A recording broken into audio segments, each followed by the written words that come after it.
আজকে আমি বানাচ্ছি সম্পূর্ণ ঘরোয়া উপকরণে একদম রেস্টুরেন্টের স্বাদে কড়াই পনির। এখানে আমি 200 গ্রাম পনিরকে নুন, হলুদ আর লঙ্কার গুঁড়ো মিশিয়ে 5 মিনিট রেখে দেবো।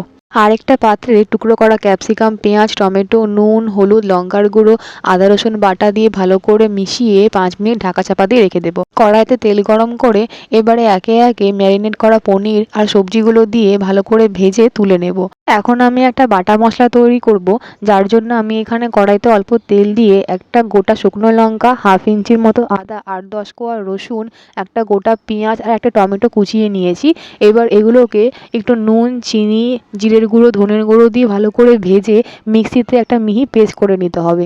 এবার কড়াইতে তেল দিয়ে 1 চামচ হলুদ গুঁড়ো, লঙ্কার গুঁড়ো দিয়ে ভেজে এর মধ্যে বেটে রাখা মশলা দিয়ে কিছুক্ষণ কষিয়ে এর মধ্যে ভেজে রাখা পনিরের টুকরা, সবজি দিয়ে নাড়ি চাড়িয়ে অল্প পরিমাণ জল দিয়ে কিছুক্ষণ ফুটিয়ে এরকম গামাখা গামাখা হয়ে এলে রোস্টেড কসুরি মেথি ছড়িয়ে গরম গরম লুচি, রুটি, নান, পরোটা যার সঙ্গে ইচ্ছে পরিবেশন করো।